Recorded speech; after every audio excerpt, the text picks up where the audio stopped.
নমস্কার, পাকবিচিত্রা সকলকে স্বাগত জানিয়ে আমি আজ আপনাদের জামাই ষষ্ঠী উপলক্ষে আরেকটি নতুন রেসিপি করে দেখাবো। পাকা আম দিয়ে নারকেলের নাড়ু। তার জন্য এখানে আমি একটি বড় সাইজের নারকেলের কোড়া নিয়েছি। দেখুন দেখতে কতটা সুন্দর হয়েছে। এরকম সাদা নারকেল কোড়াই নিতে হবে। আর নিয়েছি একটি পাকা বড় সাইজের মিষ্টি আম একটু মিষ্টি দেখে নিতে হবে, তা না হলে খেতে ভালো লাগবে না। আম আমি এখন কেটে নেব। আম আমি আগে থেকেই ধুয়ে নিয়েছি। এখন ছুরি দিয়ে মুখের অংশটা কেটে নেব। তারপর সাইড থেকে কেটে কিভাবে সহজে আমের পাল্প বের করা যায় দেখুন। প্রথমে ছুরি দিয়ে লম্বা লম্বা ভাবে কেটে নেব। তারপর ছোট ছোট পিস করে বড় একটি চামচ দিয়ে তুলে নেব। এখানে একটি মিক্সিং জার নিয়েছি। আমের পিসগুলো দিয়ে দিচ্ছি 3 টেবিল চামচ চিনি।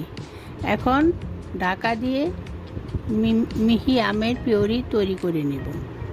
আপনারা চাইলে ছোট এলাচের গুঁড়ো দিতে পারেন, আমি দিচ্ছি না। আমার কাছে পাকা আমের গন্ধটা ভালো লাগে।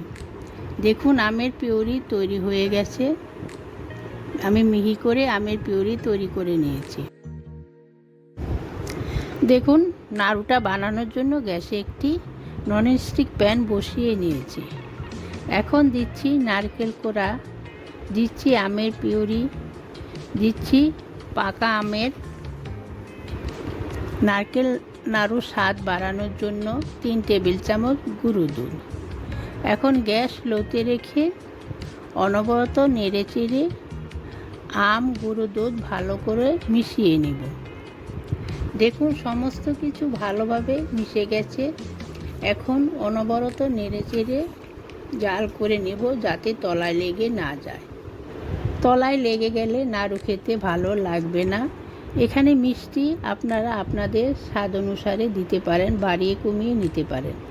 দেখুন পাকা আমের নারকেল নাড়ুর মিশ্রণ অনেকটা ঘন হয়ে গেছে। এখন আরও 2 থেকে 3 মিনিট জাল করে নেব। এই পাকা আমের নারকেল নাড়ু খেতে কিন্তু খুবই অসাধারণ হয়। একবার আমার মতো বানিয়ে খাবেন।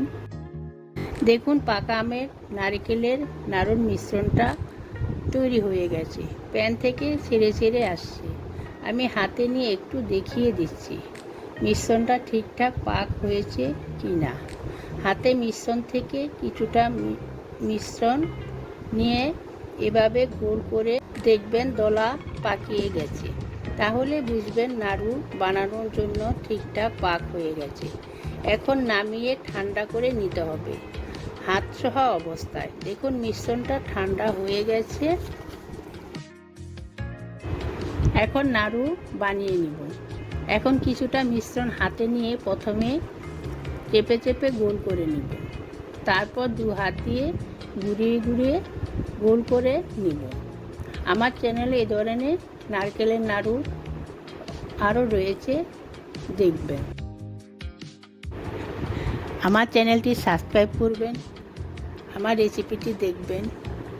কমেন্ট বক্সে অবশ্যই কমেন্ট করে জানাবেন আমার রেসিপিটি কেমন হলো। পাশে থাকবেন, বেশি বেশি করে শেয়ার করবেন। দেখুন আমি গোল করে বানিয়ে নিয়েছি। এখন আমি চলে যাব লাস্ট স্টেপে। দেখুন একটা পাত্রে আমি ডেসিকেটেড নারকেলের গুঁড়ো নিয়েছি। এখন আমি হালকা করে কোট করে নেব। দেখুন আমার কোট করা হয়ে গেছে। এভাবে আমি সবগুলো বানিয়ে নিব। ডেসিকেটেড নারকেলের গুঁড়ো আপনারা বাজারে পেয়ে যাবেন। বাজারে পাকা আম চলে যাওয়ার আগে একবার পাকা আম দিয়ে নারকেল নাড়ু বানিয়ে খাবেন। পাশে থাকবেন। ধন্যবাদ।